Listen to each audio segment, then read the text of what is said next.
극락왕생을 바라는 올바른 기도법 5가지. 조상님이 편안해집니다. 사람은 누구나 태어나고 머무르고 결국 떠납니다. 이 단순한 진리를 우리는 머리로는 알지만 실제로 사랑하는 가족을 떠나보낼 때가 되면 마음은 흔들리고 무너집니다. 장례를 치른 뒤에도 남는 것은 공허함입니다. 더 잘해드리지 못했다는 아쉬움, 마지막 순간 함께하지 못했다는 죄책감, 그리고 이제는 다시는 만날 수 없다는 슬픔이 남습니다. 이때 많은 이들이 기도를 찾습니다. 조상님의 극락왕생을 기원하는 기도는 단순한 종교 의례가 아닙니다. 그것은 떠난 분을 위로하는 동시에 남아있는 우리 자신의 마음을 다스리는 과정입니다. 기도를 올리며 우리는 조상님께 말합니다. 부디 편안히 가시기를 바랍니다. 그동안 고생 많으셨습니다. 남은 우리는 당신의 은혜를 기억하며 살아가겠습니다. 이 말 한마디 속에는 후손의 사랑과 존경, 그리고 깊은 감사가 담겨 있습니다. 극락왕생을 비는 기도는 결국 조상님을 위한 것이자 우리 스스로를 위한 길이기도 합니다. 기도를 통해 우리는 마음속 짐을 내려놓고 삶의 방향을 다시 세울 수 있기 때문입니다. 현대사회에서 기도는 자주 형식으로 흐릅니다. 차례상만 차리면 절 몇 번만 하면 된다고 생각하기 쉽습니다. 그러나 진정한 기도는 보여주기 위한 행위가 아닙니다.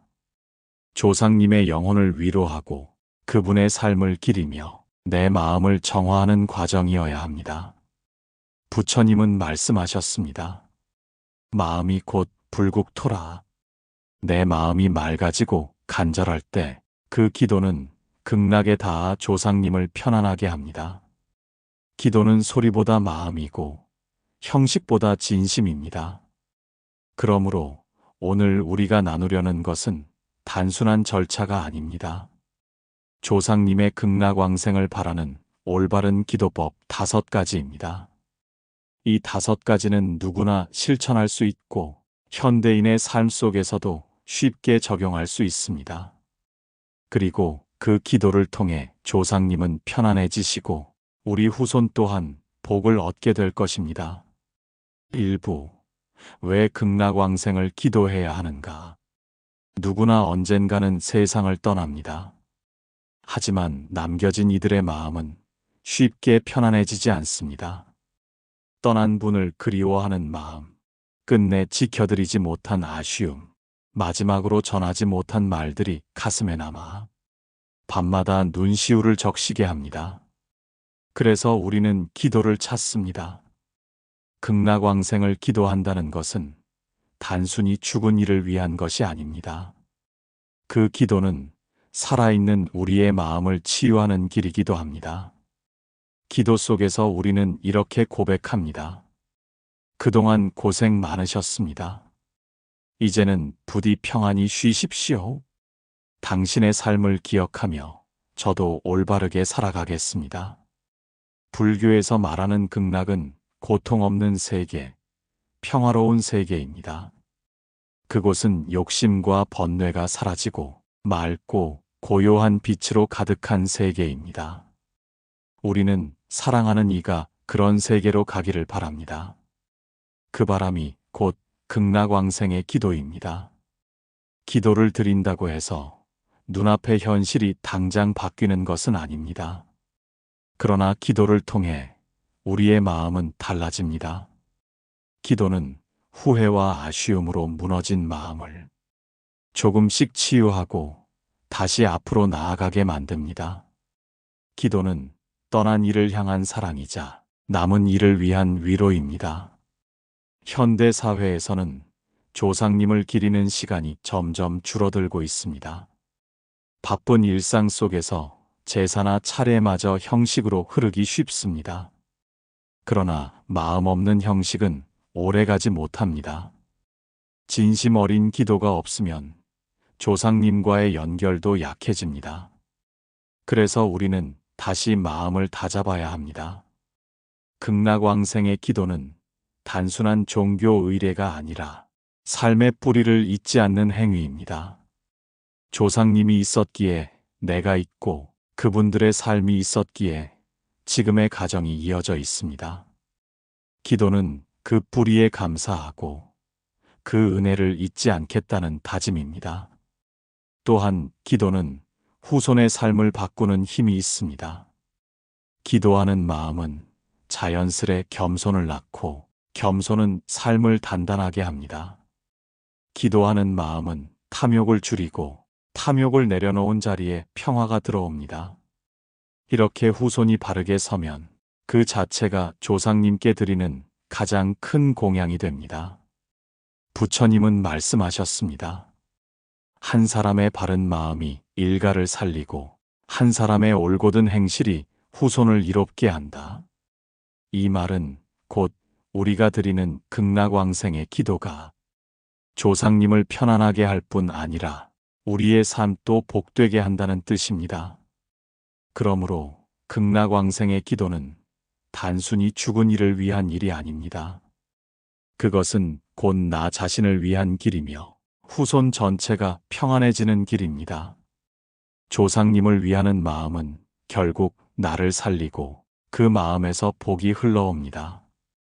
2부 올바른 기도는 마음가짐에서 시작된다. 기도를 한다고 하면 많은 이들이 먼저 형식을 떠올립니다. 몇 번 절을 해야 하는지, 어떤 음식과 향을 올려야 하는지, 또는 어떤 절차로 진행해야 하는지를 먼저 묻습니다. 물론 형식은 필요합니다. 그러나 형식만 남고 마음이 빠지면 그 기도는 껍데기에 불과합니다. 부처님은 말씀하셨습니다.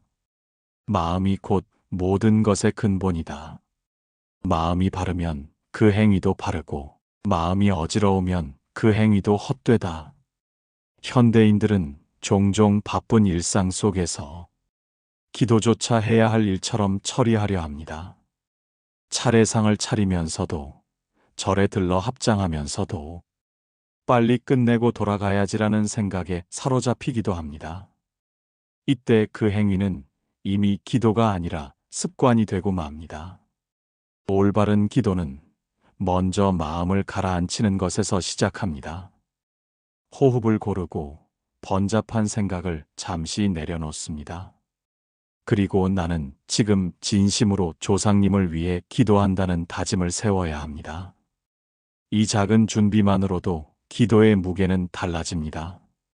기도를 드릴 때 다른 사람을 의식할 필요는 없습니다. 남들이 보기에 내가 정성을 다해야 한다는 마음은 진실한 기도가 되지 못합니다. 기도는 보여주는 것이 아니라 나와 조상님, 그리고 부처님 앞에서의 깊은 대화입니다. 현대사회에서는 외식하는 기도가 많습니다. 누군가를 의식해 겉으로는 열심히 하는 척하지만 속으로는 전혀 간절하지 않은 경우가 있습니다.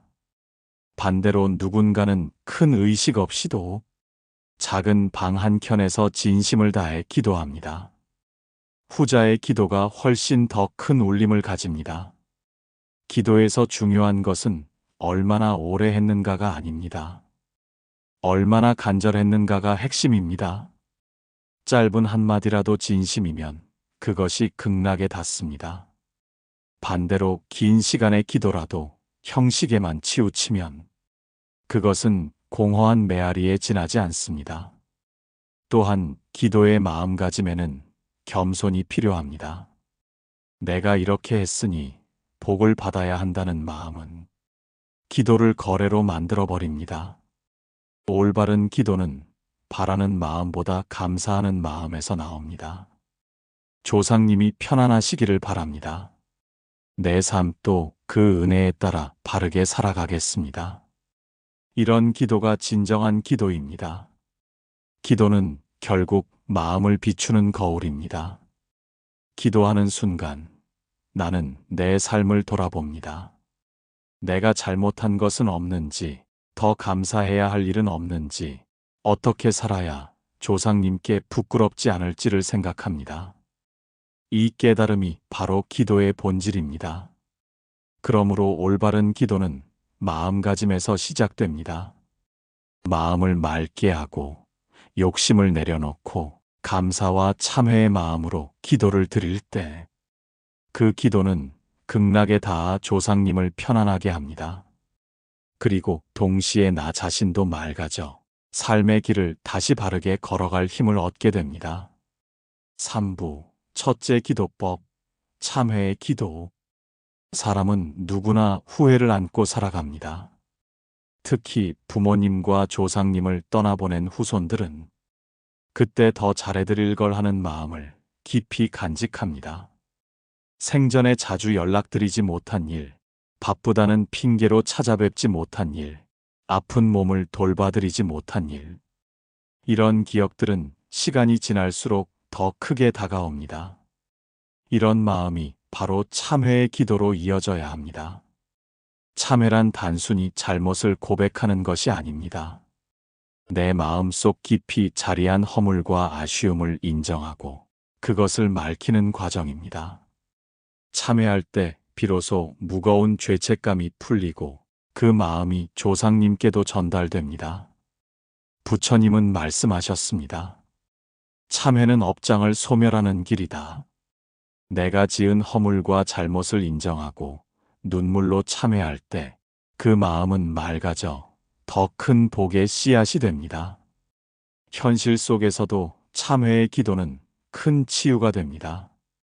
어떤 이는 부모님을 잃고 난 뒤 오랫동안 마음의 병을 앓았습니다. 내가 더 가까이 있었다면 덜 외로우셨을 텐데. 이 죄책감에 눌려 살아가던 그가 절에 들러 매일 참회의 기도를 드렸습니다. 어머니, 제가 부족했습니다. 용서해 주십시오. 이제는 그 은혜를 잊지 않고 바르게 살겠습니다. 이 기도를 반복하면서 그의 마음은 점차 가벼워졌습니다. 죄책감 대신 감사가 자리하기 시작했습니다. 참회의 기도는 조상님만을 위한 것이 아닙니다. 그 기도는 후손 자신을 위한 치유이기도 합니다. 내가 내 잘못을 인정하고 용서를 구하는 순간 내 마음속 응어리가 풀리고 삶이 새로워집니다. 이것이 곧 참회의 기도가 주는 힘입니다. 참회는 거창한 의식이 필요하지 않습니다. 조용한 방 한켠에서 무릎을 꿇고 합장한 채 조상님을 떠올리며 제가 부족했습니다 라고 고백하는 것. 이것만으로도 참회는 시작됩니다. 중요한 것은 눈으로 보이는 절차가 아니라 마음에서 우러나오는 진실함입니다. 또한 참회의 기도는 단순히 과거에 머물지 않습니다. 앞으로는 다르게 살겠습니다 라는 다짐이 반드시 따라야 합니다. 과거를 후회만 하고 끝내면 기도는 힘을 잃습니다. 그러나 참회를 통해 깨닫고 다시는 같은 잘못을 반복하지 않겠다고 다짐할 때 그 기도는 새로운 삶을 여는 문이 됩니다. 후손이 참회하는 기도를 드릴 때 조상님은 그 마음을 느끼고 편안해집니다. 그리고 그 기도는 후손의 삶에도 길이 되어 돌아옵니다. 참회의 눈물은 슬픔의 눈물이 아니라 복으로 이어지는 맑은 샘물이 됩니다. 4부 둘째 기도법, 감사의 기도. 우리가 살아가는 오늘은 결코 혼자 힘으로 이루어진 것이 아닙니다. 조상님이 있었기에 부모가 계셨고 부모가 있었기에 내가 태어나 지금의 삶을 살아가고 있습니다. 이 당연한 진리를 잊고 살아가는 경우가 많습니다. 그러나 감사의 기도를 드릴 때 우리는 다시 뿌리를 기억하게 됩니다. 현대 사회에서는 경쟁과 바쁨 속에서 감사보다는 불평이 더 쉽게 입 밖으로 나옵니다. 왜 내 삶은 이렇게 힘들까? 왜 나는 원하는 걸 다 이루지 못할까? 하지만 우리가 숨 쉬고 살아있다는 사실, 그 자체가 이미 수많은 은혜 위에 세워진 기적임을 잊지 말아야 합니다. 부처님은 말씀하셨습니다. 은혜를 아는 마음이 복의 근원이다. 감사는 단순한 예의가 아니라 복을 불러오는 근본 마음입니다. 조상님께 드리는 감사의 기도는 거창할 필요가 없습니다.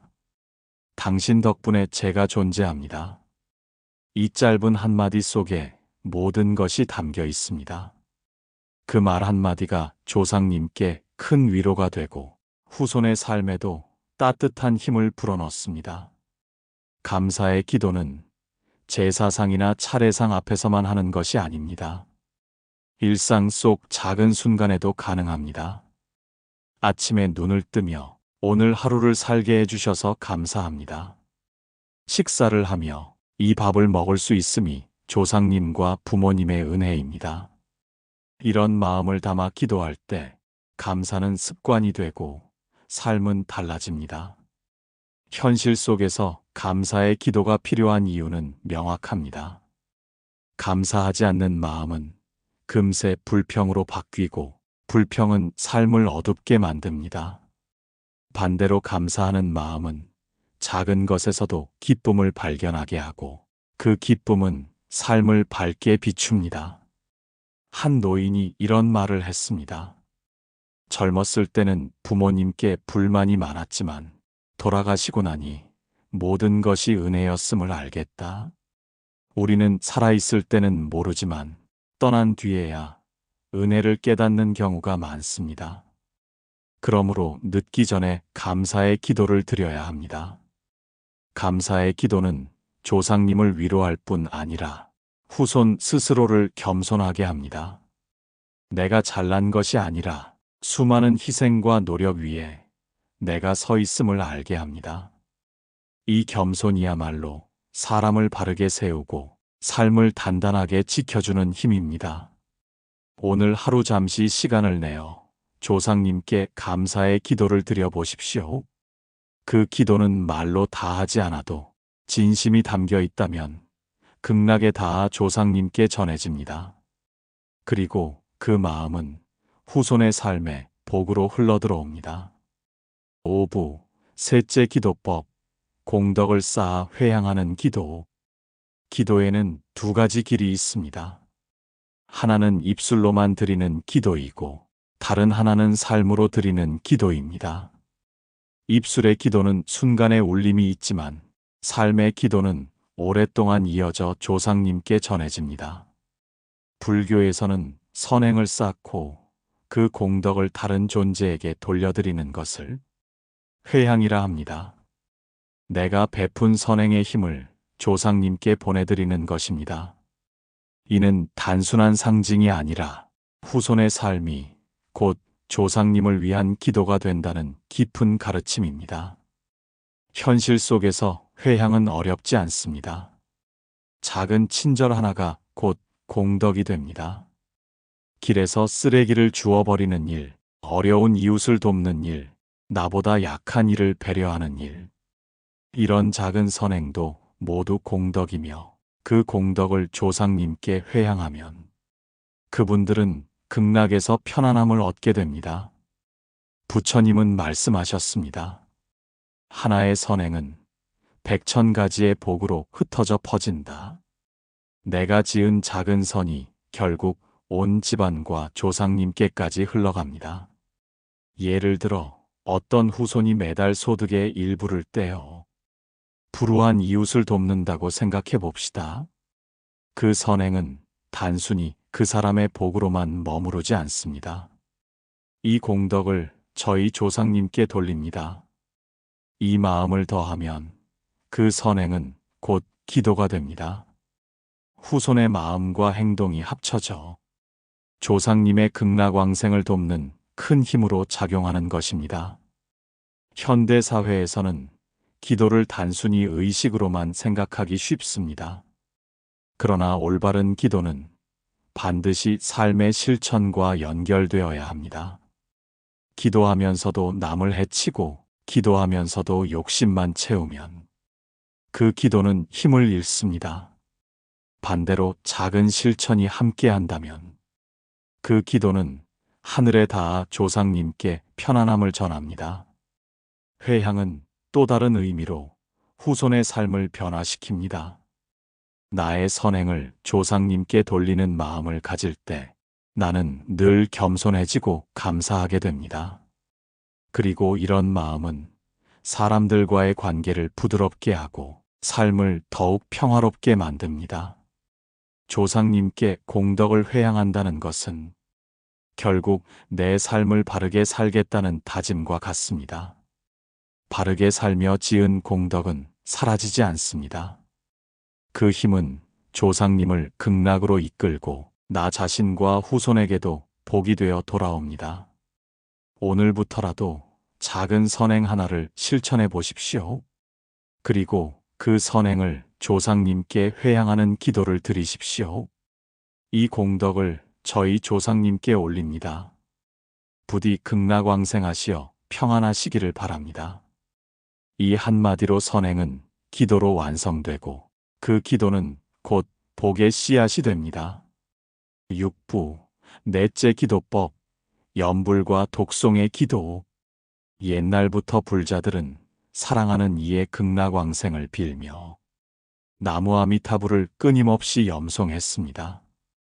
짧은 이 6글자는 단순한 주문이 아니라 극락정토와 나를 이어주는 다리와 같습니다. 부처님은 말씀하셨습니다. 염불은 곧 부처님을 마음에 모시는 일이다. 입술로만 외우는 것이 아니라 그 소리를 따라 마음이 맑아질 때 그 기도는 그대로 극락에 닿습니다. 현대인들에게 염불은 다소 낯설게 느껴질 수 있습니다. 바쁜 생활 속에서 경전을 독송하거나 오랫동안 염불하는 것은 어렵다고 느끼지요. 그러나 염불은 길고 복잡할 필요가 없습니다. 짧게라도 하루 몇 번 마음을 모아 나무 아미타불을 외우면 됩니다. 이 작은 습관이 쌓이면 그것이 곧 기도가 됩니다. 예를 들어 지하철을 타고 출근하는 길, 마음속으로 조용히 염불을 해보십시오. 나무 아미타불, 나무 아미타불. 이 소리는 작지만 내 마음을 맑게 하고 그 공덕은 조상님께 흘러갑니다. 또는 잠들기 전 하루를 정리하며 짧은 시간이라도 경전 한 구절을 독송해 보십시오. 그 울림은 내 마음을 다스리고 동시에 조상님께 평안을 전하는 힘이 됩니다. 염불과 독송의 가장 큰 힘은 반복에 있습니다. 반복되는 소리 속에서 마음은 점점 맑아지고 흐트러진 생각이 하나로 모입니다. 이때 기도는 단순한 소리가 아니라 영혼을 울리는 진동이 됩니다. 현대 과학에서도 소리의 진동이 사람의 뇌와 마음에 영향을 준다고 말합니다. 마음이 불안할 때 염불을 반복하면 호흡이 고르고 심장이 차분해집니다. 이런 상태에서 드리는 기도는 나뿐만 아니라 조상님께도 큰 힘으로 닿습니다. 또한 경전 독송은 지혜를 밝히는 등불입니다. 경전을 읽는 것은 단순히 글자를 따라가는 것이 아닙니다. 경전 속 한 구절 한 구절이 내 삶을 돌아보게 하고 마음을 맑히는 거울이 됩니다. 그 마음을 조상님께 회양할 때 그분들의 극락왕생을 돕는 큰 힘이 됩니다. 어떤 이는 이런 경험을 나누었습니다. 부모님이 돌아가신 후 매일 나무 아미타불을 100번 염불했다고 합니다. 처음에는 습관처럼 했지만 날이 갈수록 그 소리 속에서 눈물이 나고 감사와 평안이 함께 밀려왔다고 합니다. 그는 말했습니다. 기도가 부모님께 닿았음을 느꼈고 동시에 제 마음도 치유되었습니다. 염불과 독송은 누구나 할 수 있습니다. 특별한 도구가 필요하지 않고 많은 시간이 필요하지도 않습니다. 중요한 것은 진심을 담는 것입니다. 짧은 염불 한마디라도 마음을 다한다면 그 기도는 극락까지 닿아 조상님을 편안하게 합니다.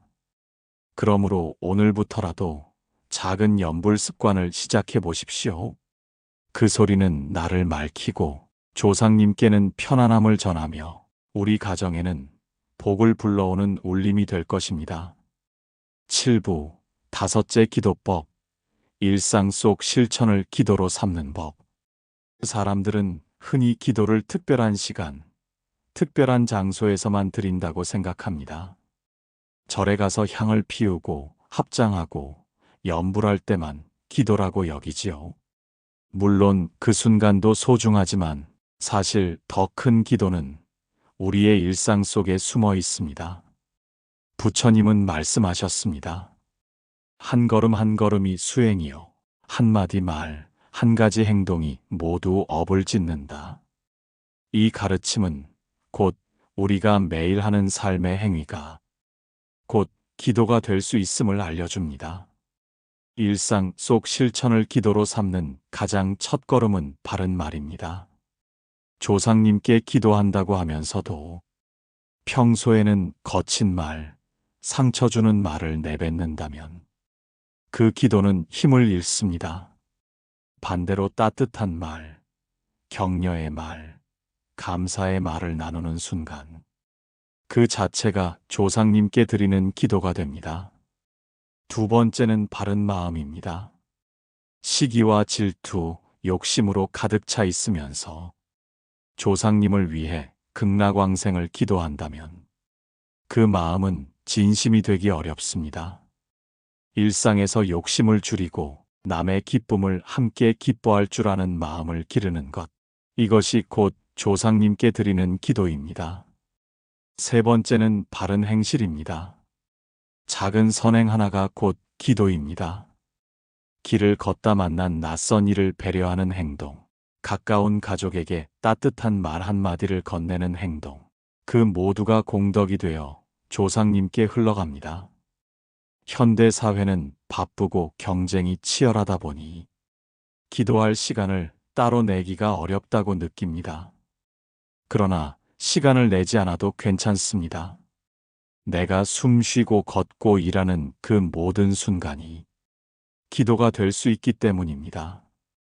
예를 들어 식사할 때 이 음식을 먹을 수 있음이 조상님의 은혜입니다 라고 마음속으로 감사해 보십시오. 아이를 돌볼 때 이 아이를 사랑으로 기르는 것이 조상님의 뜻을 잇는 일입니다 라고 다짐해 보십시오. 이처럼 일상의 작은 순간들이 모여 가장 큰 기도가 됩니다. 조상님께 드리는 기도의 마지막 모습은 바로 후손의 삶입니다. 후손이 바르게 살고 서로를 아끼고 사람답게 살아가는 것, 그것이야말로 조상님을 가장 기쁘게 하는 기도입니다. 그러므로 기도를 특별한 의식에만 한정하지 마십시오. 매일의 언행이 기도이고 작은 실천이 공덕이며 그 공덕을 조상님께 회향하는 순간 우리 삶 전체가 기도가 됩니다. 그럴 때 조상님은 편안해지시고 후손의 삶에도 복이 절로 흘러들어옵니다. 이것이 바로 극락왕생을 바라는 올바른 기도의 마지막 길이며 우리 모두가 걸어야 할 삶의 길입니다.